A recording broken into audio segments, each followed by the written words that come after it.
Hey, good afternoon. Thursday afternoon preview day here on Power Mizzou Live, powermizzou.com. I'm Gabe DeArmond. We'll bring Jarod Hamilton and Anthony Dasher, who covers the Georgia Bulldogs, into the conversation in just a minute. This is the show every week. We break down the opponent, and we've only been doing that for like 13 days here because Missouri didn't play last week, so we've had a long time to talk about this one. Going to bring everybody else into the show. There's Jarod. Down there is Anthony Dasher on his way to do Georgia basketball interviews because, hey, it's November. Everybody in Georgia is fired up about basketball, right, Dash? That's how Oh, this no works. doubt. Yeah, I may be one of only two or three people there today, but hey, I'm doing my job. All right. So, hey, if you guys got comments, questions, anything you want to know about Georgia, throw them in the queue. We'll get to them. Keep Dash for about 20 minutes here before he's got to go do other stuff. So, first things first, man. The impression of this Georgia team from the outside is maybe it's not quite at the level of the last two. Is that fair? Like, they're still clearly a top 1, 3, 5 team, whatever. But is there a half step back from the last couple? Maybe a tick. I mean, I think the biggest thing you look at this year's Georgia team compared to the last two, you look at all the guys that Georgia's lost to the NFL, a lot of, high impact type players. There's really, not a ton of those guys on this year's team. And again, that's not to take away from how all these are quality SEC guys, but there's no Jalen Carter, there's no Nolan Smith. I mean, for as much criticism as Stetson Bennett received over his career, the guy did lead Georgia to back-to-back national championships. So there's a lot of guys on this year's team that I think in a lot of people's minds outside of the state of Georgia are still kind of having to prove themselves a little bit, and I think that's been the biggest difference, I think. But overall, you look at the stats; they're not too far off from where they have been the last two seasons, especially on the defensive side, which I got to admit that kind of maybe surprising me just a little bit because again they lost a ton of guys off that defense this last two seasons, but they're still playing pretty good ball. Anthony, I want to ask about as far as just like what is Georgia's, I guess, main motivation? They've got plenty of motivation. Last year, the game was probably much closer than they expected. They just got ranked number 2 in the CFP poll. Like, I mean, there's a number of things that they could be angry about. Do you feel like they're harboring some bad feelings in this game, or is it business as usual too? I think it's business as usual, and I'm sure Kirby will use last year's game as a reminder that hey, look what can happen. If you're not ready to play your best game, but otherwise, no. I mean, they it's boring for reporters to hear, but they treat every single game exactly the same way. It doesn't matter if it's Eastern Kentucky, Middle Tennessee, or whoever. If it's Missouri, Oklahoma, or Ohio State, they go into each and every practice, each and every week, preparing to play the same game. Their biggest opponent, Georgia's biggest opponent, is Georgia, and when Georgia is you know uses that as their criteria, they usually wind up playing pretty well.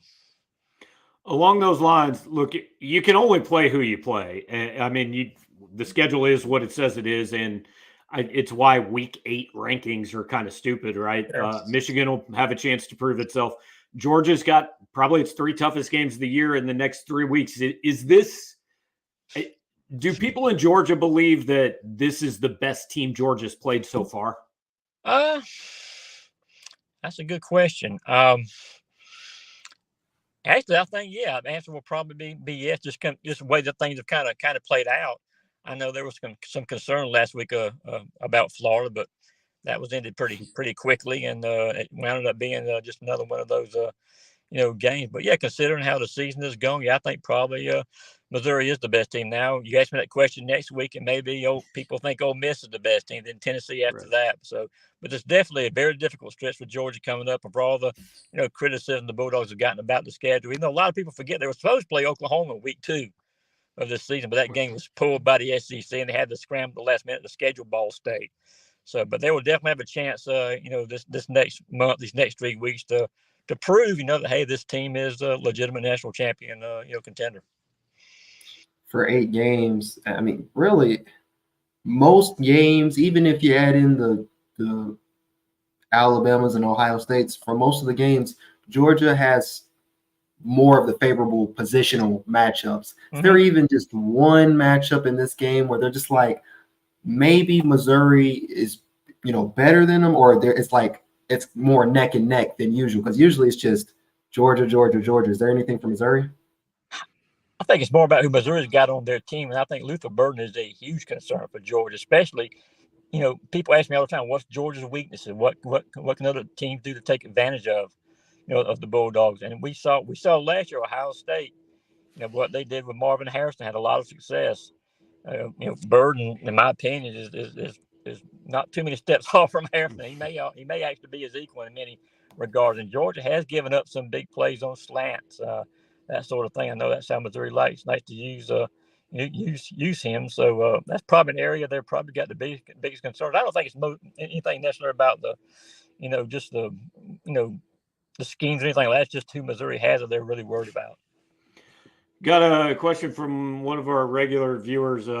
Freeway Jarod wants to know, Carson Beck hasn't been pressured a lot this year. When he is pressured, how does he deal with it? Blake Baker blitzes a lot. I think everybody agrees the reason Missouri stayed in that game last year was their defensive line. It kind of beat up Georgia's offensive line, which none of us saw coming. So if Missouri can get to him, has Beck had to deal with it much this year? He's been blitzed a decent amount. I wish I had the number with me. Should have my man Brent Rollins on here. He has had a stat about that, about a success rate against the blitz, and it was pretty good.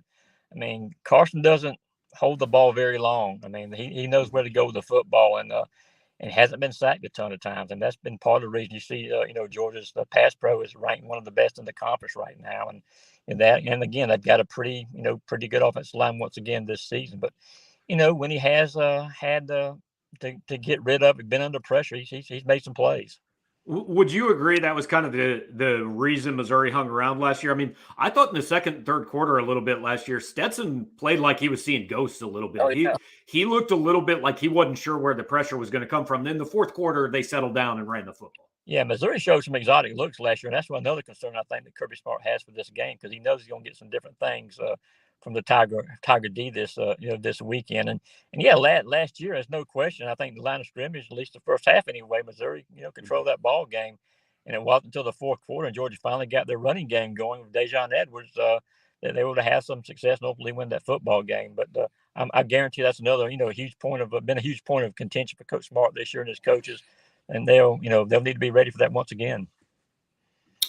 Who would you consider? Obviously, not maybe one of the top guys, but is there an X factor team, or not a team, a player, or something they need to really do well to win this game that you're like, if they don't do this or this person doesn't have a good game, maybe it's not such a good day for Georgia?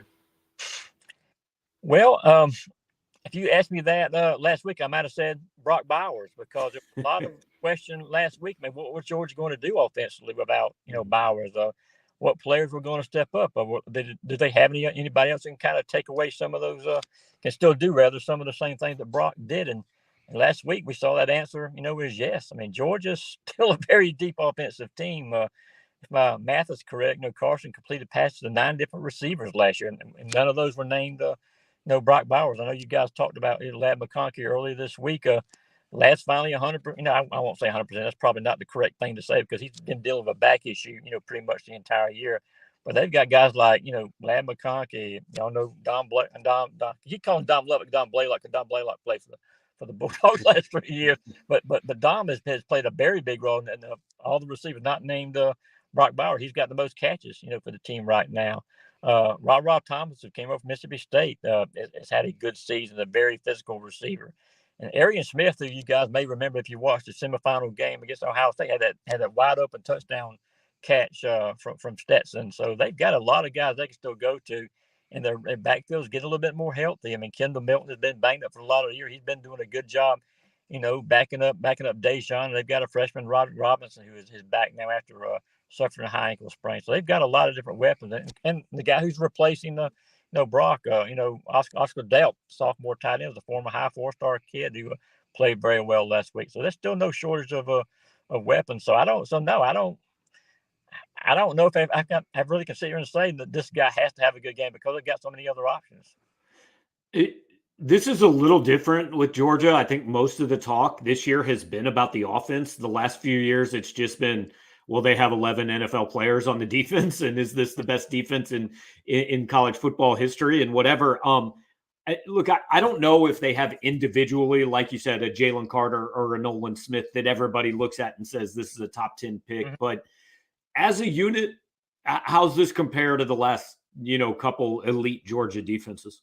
As a unit, I think they can, compare, very favorably. Again, look at the numbers from the past 3 seasons. You won't see this team is giving up just a few more points per game, a few more, 10, 20, 30 more yards per game. That's really about it. Again, don't get me wrong. Georgia got some very good players on defense. It's just not anybody on there right now who say, "Oh, this is going to be a top 5 pick like a Jalen Carter." And we all see the job he's doing for the Eagles right now. But they've got some very good guys. Nose guard, Nazir Stackhouse been playing very well. Michael Williams, very capable in the backfield. They've got a very experienced, secondary. Tyke Smith at star, and Malachi Starks, who's a preseason, all SEC.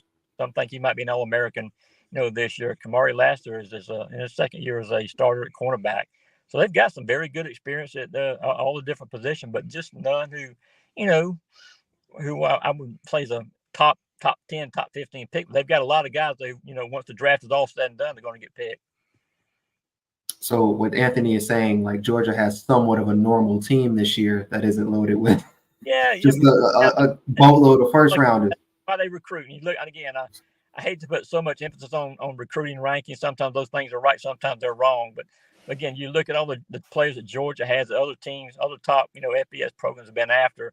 Georgia gets more than their share, and as we all know, it all starts with the Jimmies and Joes, and Georgia has a lot of them. All right. The last thing I've got for you is red zone defense. Drink he joked about it earlier this week, like that's maybe the one thing Georgia's not good at, and it's not because they're just bad. They don't get as many opportunities. It's only 17 on the year. They've allowed 88%. How do you feel about the red zone defense? Are they that bad, or is it just like they don't let nobody there, so we don't know? Well, that's a big thing. Like I said, they've only had teams only been in the red zone 17 times, but you take that. And also, Georgia's third down success rate on offense has been the best in the league, as well. So you take those two, and so you're prone to have a lot of success. But yeah, opponents have just not gotten inside the red zone too many times on the Bulldogs this year. And when they have, Georgia's done a pretty decent job of holding those teams to field goals. All right, I want to finish you up with a couple things, Dash. First off, I said on our show on Monday, and this is appropriate since they're playing in the state of Georgia, that Jim Nantz always likes to tell us you can't win the Masters on Thursday, but you can lose it. My opinion of this game is Missouri cannot win this game in the first quarter on Thursday or on Saturday. They can absolutely lose this game in the first quarter. I mean, do you kind of agree with that like Missouri just has to come out and they've got to withstand the opening. They can't get behind this team 17-0 after a quarter. Yeah, I don't think they can. But something maybe kind of in Missouri's favor. And in some way, you look at the games Georgia's played. There's been 3 or 4 times this year where the opponents have gotten off to leads, have gotten off to quick starts, but Georgia's found a way to respond each and every time. Georgia's defensive coaches do a very good job of making in-game adjustments, and we saw that last week against Florida. I think Mertz completed his first 9 passes he attempted that game. That first drive was textbook, and they go down, score a touchdown. But after that, they didn't get jack. I mean, that score 43-20 was not as close, as that game actually was. So Missouri just needs to hang around. They don't. Like I said, they can't fall behind. If they do, then that's when Georgia kind of smells blood. They've done that in the games, all the games they've won this year. But if the Tigers can hang around, get the game into the second half, then can maybe kind of see what happens. But yeah, if they fall behind early, that won't be a good deal. Last thing for you, you might be the only person I know who's covered a team for Rivals longer than I've covered this team for Rivals. So you've got some historical context here for Georgia. 25 in a row and 41-42. Everybody knows the numbers. I mean, can you put this in the history of college football context? I know Bud Wilkinson won 56 in a row, but there were like 19 teams back then. This is about as good as anything that's ever been done. It's crazy. And I really didn't start thinking about in that kind of context until just recently, and really this year. Kirby's only lost 4 home games since he's been in Athens, got here in 2016. They lost 4 times at home. And like I said, 25 straight games. Last game they lost in Athens with South Carolina, 3 years ago, whatever. It's been, but you're right. I mean, it's really quite remarkable. And I never, sitting here right now talking to you guys, something I never thought I'd see a Georgia program, go through. Everybody, looks at Alabama and what the Crimson Tide have, accomplished under Nick Saban, but Kirby's got them right up there with them right now. And if they can somehow pull off a three-peat, which again has not been done, obviously in the era that we're in right now, hasn't been done since the 30s by Minnesota. Mm-hmm. That would be one of the more incredible accomplishments in college athletics, maybe athletics period, in the past, I don't know how many years, but it's, Georgia fans are living the high life right now. I can, promise you that, but, one day it's going to all come to an end. I'm just not sure as of right now if it's going to be this year or not. Really not. Yeah. Well, hey, it's all just a preamble to Mike White's second season in Athens. I know we got a commitment yesterday from Dominique Wilkins' kids, so big doings down there. Got a 5-star last week too, man. The Bulldog Hoopsters are trying to make some noise. Finally got some NIL money to play with. All right, Dash. Appreciate it, man. We'll see you on Saturday. Hey guys, we'll see you. All right, that is Anthony Dasher, UGAsports.com. Those guys over there do a great job of covering Georgia. And look, I don't think it's the way we talk about this game, the way people that cover Georgia talk about this game, it's not disrespectful to Missouri. I mean, what Georgia is doing is legitimately they are chasing something that has not been done since the early stages of World War II in college football. Like the last time somebody did something like what Georgia's trying to do, Army and Navy and Columbia were still really good college football programs. Yeah, he really did just put it in perspective. This whole week maybe this last couple of weeks we've been saying, well, Georgia's looking at this game, for to keep a hold of the SEC East. They're looking at this game because of last year's game. But then when Anthony talks and you're just realizing like, sure, there was a pregame skirmish last year and the game was close, but they're chasing something much bigger than individual week 10 game versus a top 15 opponent. They're looking at history and taking games one at a time, especially like for Missouri, as much as they keep telling us, oh no, it's every other game. It's a little different for those guys than it is for Georgia playing a top 10 team. I'll say this too, though. We've talked about what Missouri could lose in this game. This is the first time Georgia's playing a game it can lose something. Because if Georgia loses this game, then all of that is no longer in their control. They need Missouri to lose again to get that chance back. So that's why, I'm not going to say I expect both teams to be fired up and excited. I have no idea whether both teams will play well, but I fully expect both teams to be up for this game. Yeah, and I'm not saying they won't be. It's just the thinking we have is just like all these other storylines. And for Georgia, their main storyline is we're chasing not only a championship, but a three-peat at that. So it's just a little bit different for them. And I think that kind of can play into Eli Drinkwitz's favor this week. I don't want to say Missouri's favor, but look, I don't think you should really need something going into a game like this to get your team up. I mean, if you can't get up for this game, what are you doing here? But by the same token, this team, in some circuit, what did we talk about going into South Carolina? Hey, you might have to bring them down a peg, make sure they're not feeling too good about themselves, all that. Well, this week, he can kind of continue that something to prove, why not us? Nobody really believes in us mantra. And again, it doesn't even matter whether it's true. He can use it with his team, right? He can say, hey, look, guys, everybody's talking about, moral victories and can you stay within 16 points and all that? The goal clearly for them is, hey, why not us? So they've won 41 out of 42. That means somebody beat them, so why can't it be you? Yeah. It's going to be a tall task. Oh, yeah, I'm not saying it's going to be easy. I'm just saying that's what you sell to them this week. I think, and as much as they, when I talked to Drink on the teleconference yesterday, he kind of basically shot down the CFP ranking, and there's a lot of validity to it. I mean, yeah, it's the first poll in early November. It doesn't mean all that much, but I will say for a team, for this to be their highest ranking ever, coming off the bye week, playing the way they're playing, being 12, I feel like it's giving them a confidence boost. There's got to be, you're the 12th best team. And for a team like Missouri, and we talk about blue bloods and stuff all the time. This isn't typically you. You know, we're last year and even going into this year, we're talking nobody about, on this team has been here before.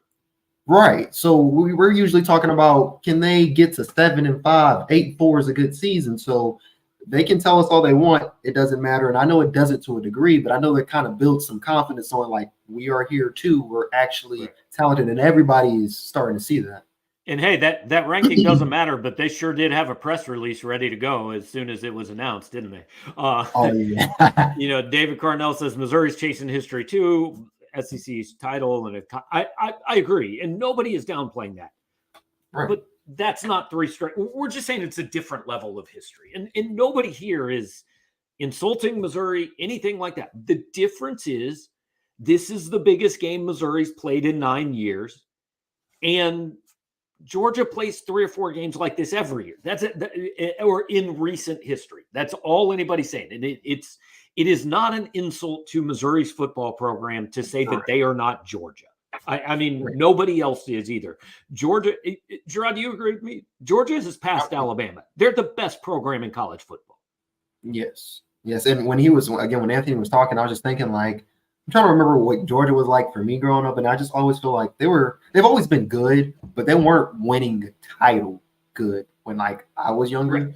So the fact that they hadn't won one since 1982.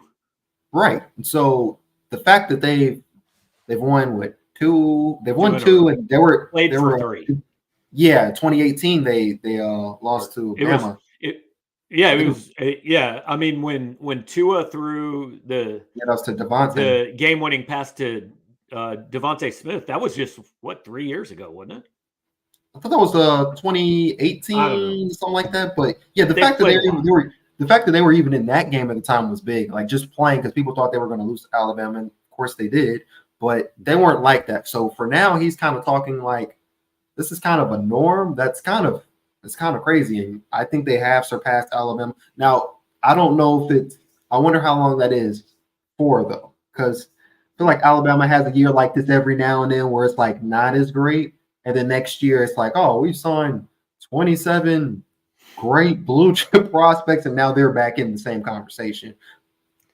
Yeah, no question. Fresh TL1 says, if a turnaround is needed like at Kentucky, can it be repeated? You fall down 2 scores to this team in the first quarter, I've got a really hard time seeing how you turn that around. Yeah, Kentucky was limited in a lot of what they can do, and it was their best thing was running the ball. I remember going in that game, they were 70th ranked rushing attack, which isn't that great, but Ray Davis is a great running back. He really got it going. Missouri has a really good run defense. They just didn't show up in the first quarter. Then you've seen in the second quarter, they did show up, and Kentucky doesn't have a great passing attack. So that was already going to be limited. So once you got all that going, Missouri can stop it. Georgia, they are like, to compare boxing, they're like Floyd Mayweather. He's a great counterpuncher. Whatever you want to do, he's got another move for it. So you can't do the same thing you did with Kentucky versus Georgia. Aiden brings up what I think. I've kind of said this earlier this week. Team that runs the ball well wins this game. I agree because, and here's why. Because I think I'm relatively confident that Missouri's passing game can move the football again. I'm not saying they're going to put up 40, but I think Missouri can throw the ball. I think Georgia can move. Like, they've got a bunch of receivers. I think they'll be able to throw the football. If either one of these teams gets the ground game going and you're starting to look at a 2-pronged attack that can keep the defense off balance, like that, I think that's the difference in this game. And I don't want to say it's as simple as Cody Schrader versus, Dejan Edwards and Kendall Milton. It's not just whoever has the most rushing yards wins, but I think the team that can run the ball better early I like that team. Right. I think it was earlier this week, or it was maybe last week, that you said Missouri was able to keep Georgia just honest enough last year. Right. And I think now here's the thing, though, keeping them honest enough this year with this passing attack will help much more than keeping it honest last year with that passing attack. So, but yeah, either way, whoever can get to start getting the pass game involved or get play action involved, I mean, these are two really good quarterbacks, obviously all SEC type of guys. They get their pass game going. It's game for the other team. It's going to be hard to get out of that. Jake is asking, will the environment rattle Mizzou Saturday? Look, I'll let you take this first. I don't think it should, but and I've got some reasons for that, but I'll let you go at that one first. Yeah, I was telling you beforehand. I was on the radio with Chuck Oliver, and I brought this up. He said there was like a lot of veterans on this group, and there is a lot of veterans, so that helps. And some of them being transfers and where they played kind of helps. Like Josh Landry, he came from Baylor. I think he was on that Big 12 championship team. Jaden Jernigan was on the Oklahoma State team that played Baylor for that title. You got Joseph Charleston from Clemson. Trevez Johnson has played Georgia in those rivalry games when he was at Florida. And then just natural veteran experience for someone like a D-Rob who's been playing in the league for a few years. I think that will be big. I will also say, though, where the crowd and stuff may be a problem for Missouri is still penalties. If they can get some pre-snap penalties on Missouri, that's going to get bad. They can't get behind that play. That's something Missouri has to keep an eye on. But like Brady Cook has played at Georgia. Darius Robinson played at Georgia. Javon Foster played at Georgia. These guys have played. I mean, you're in the SEC. You play in big-time places. You know, Knoxville, Tennessee was not calm and quiet last year when Missouri played there. So they've played in places with 100,000 people and loud noises and things like that.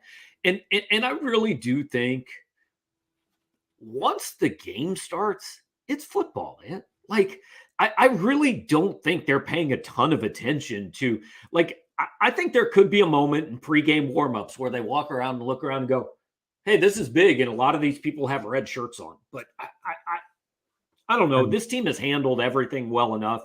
If they lose on Saturday, I think it's got far more to do with Georgia just being a better team than it's going to the environment. I don't think this is a team that's scared or intimidated.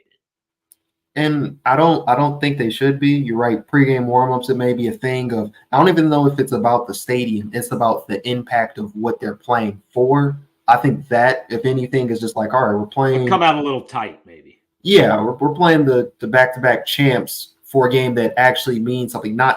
We're trying to save our season. And also, probably for the first time in a very, very long time, Missouri's confidence going into this game is more than we've got a puncher's chance. It's we're going to try to take the fight to you. How that works is to be determined, but they're not just sitting in the corner waiting. I think there's two ways that whole thing you were just talking about can work. Yeah, there could be, you could come out tight and say, oh man, we're playing with all this stuff on the line, and you could be tight. It's not out of the question. I also think there's the idea that this is the game you came here to play. Like, you came to an SEC school for this chance, and nobody really expects much out of you. So just go let it all hang out. And sometimes teams like that play the game of their lives, right? And that's frankly what it's going to take for Missouri on Saturday. In all likelihood, is the best game they've got. But I do want to add something. Oh, yeah. I was going to say, I do want to say something though. That would be more true to me if Missouri had a couple more losses and they were kind of middling between, are they just going to be a 7-5 team, or can they go like 9-3 or something? But because they actually have everything they want to play for, I don't think it's necessarily as easy as saying like house money, basically. Like, I feel like their expectations may have changed a little bit because everything's still in front of you, and you are playing in a way for the same stuff that Georgia's playing, minus the 3P. Their expectations have changed. Outside the state of Missouri, the expectations for this game are not different. That is Nobody thinks Missouri is going to win this game. I mean, if you look, nobody's talking about Missouri as a team that has a path to the college football playoff. And the reason nobody's talking about it is they assume Saturday is a loss. Like, they're like, why spend time talking about Missouri? Because next week they're not even going to be able to win the East. So yeah, when I say that, I'm just talking about the outside view of this. Right. And like, you know, my frame of reference for this is when I go back to 2007, and I want to be clear, the 2007 Kansas team that Missouri beat is not as good as this Georgia team. So I'm not saying that.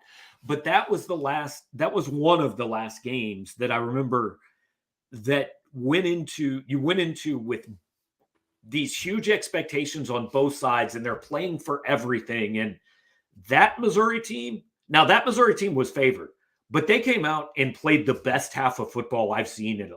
They were blowing Kansas off the field on both sides of the ball. They let Kansas back in it in the second half. But I'm saying sometimes if you come out in a situation like that, even if a team hasn't been there, sometimes it's just the right night, man. And that's why they go ahead and play the games. And I'm not saying that's going to happen. I'm just saying there are two ways it can possibly go. People asking about the injury report. We'll get it officially tonight. So far as we know, Chad Bailey's the only one in any real question.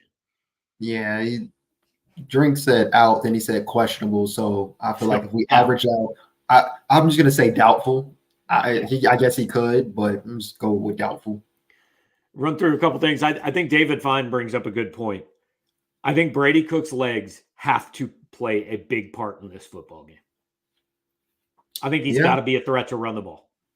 Yeah, and he said a couple weeks ago before the bye that the knee was feeling better. I think and I thought it was something in the past a minute ago. With the bye week, he said he's basically as fresh as he's been since preseason or fall camp or whatever. So they're probably going to have some design runs. I think they need to have some design runs.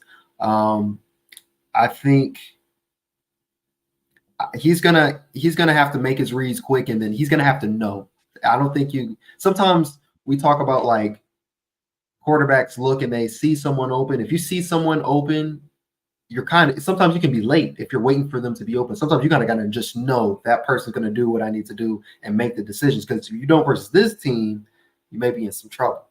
And there's got to be some times where Brady's got to go, hey, if I throw incomplete, it's okay. If we go 3 and out and punt, eat the football. Like that's not the worst thing in this game. Yeah, don't force. Don't force. Right. Don't try to go hero ball, because that's when you get into 3 and 4 turnover territory. Jeff Solomon, I beg of Eli and Kirby, please don't try to run wide or throw in the flat. Look, I agree with that. Jet sweep, jet sweep, the quick pass to the flat. No, hand the ball to Cody Schrader, have him run forward, even if it's only 3 yards a carry. You're keeping him honest. Slants, quick passes. I don't love trying to go laterally against this Georgia defense, because I think Missouri's faster than it has been. I don't know that they have the speed to do that on Georgia. You know how I feel about lateral movements, especially in short yardage situation. Run north and south. Because even, again, if you're only getting 3 yards carry or you're not even getting the first downs, make them have to work, wear them down. But going east and west, I don't get how that helps you. It really doesn't to me. Well, especially I think it can work against teams that you can out athlete, even against like a Kansas State that maybe doesn't have great athlete. But when you got dudes running around like on the Georgia defense, I don't think that's where you go.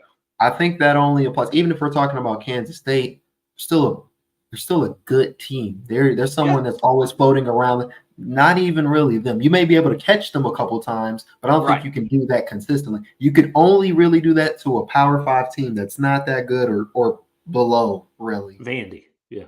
Yeah. Do that on Vandy. Jake's asking, will the D-line be able to get pressure without the blitz help? Look, if they can, we talked about that's what Missouri did last year, and that's why it worked. Can they? I don't know. I think they might have to bring some blitzes, but it's going to have to be timed well. Well, based off what I was looking at, so Missouri's offensive line, as we've seen, is better than it was last year, and last year it was winning in the trenches. So if Missouri's offensive line is better this year and Georgia's defensive line is a little bit worse, and I don't even like using the word worse because it's still a really good defense, that's something they've got to win at. I've actually got Carson Vex's PFF numbers real quick. When he's under pressure, he's 30 of 45. I'm sorry, reading the wrong thing. He's 14 of 30 on 45 dropbacks for 220 yards, 2 touchdowns, and a grade of 67.3. That's when he's at his worst. But the fact that he's not really pressured that much, he's He's had 240 dropbacks on when he's kept clean, 180 when not blitzed, 105 when he is blitzed, but just 45 under pressure. Not many teams get pressure. So, yeah, maybe they have to bring the blitz or something like that. And I think it may have been you that said it. I don't know. I heard somewhere earlier this week that Carson Beck gets rid of the ball in about 2.2 seconds. So they're not letting a lot of it. Maybe, okay, it was Drinkwitz that said that. That makes sense. But I've heard so many things this week. I never remember who says them. So I just say I heard this. If Mizzou can get to the SEC title game, who would you want to see? Ole Miss, LSU, Bama? LSU. I spin the block. I mean, there is a gaping problem with LSU, and I haven't watched too much of Ole Miss to really know. So to me, in my mind, that was just eliminated because I'm not gonna act like I know about them. But LSU was a game they had in hand, and I think if you can tighten some things up, maybe that's something you can get back. Yeah, my real answer is I don't care. I don't care. If you're in Atlanta, take your shot at whoever's in there because you're playing for a spot in the playoff. There's upside and downside to all of them. I think LSU is the best team of those three, but they've got some vulnerabilities. You can score on them, no question. All right, so I don't know, man. Oh, here's the real question we haven't even addressed. Jarod lands in Atlanta at 8:40 tomorrow night. Is that enough time between landing and a 3:30 kickoff for you to get a rental car in the Atlanta airport? I feel like it's going to be nip and tuck, man. You just reminded me that it was tomorrow. Like tomorrow night, I will be in a dire straight situation. I'm trying to mentally prepare myself that I'm going to be in there multiple hours than I want to. How long do you remember how long we waited for a rental car last year? I feel like it was about 3 hours. It was about 3, and then we had a drive. So yeah. It was awful. Positive thoughts, Gabe. Positive thoughts. When are you? You're coming Saturday morning. I'll be there. I'll be there Saturday morning. And here's the thing. Like people are saying, look here for a rental car. No, we have a rental car reserved. We had a rental car reserved. Yeah, that's the problem. They just did. It was the Seinfeld episode where they're like, no, I understand you know how to take the reservation. I just don't think you know how to hold the reservation. And the holding is really the important part of the reservation. Yeah.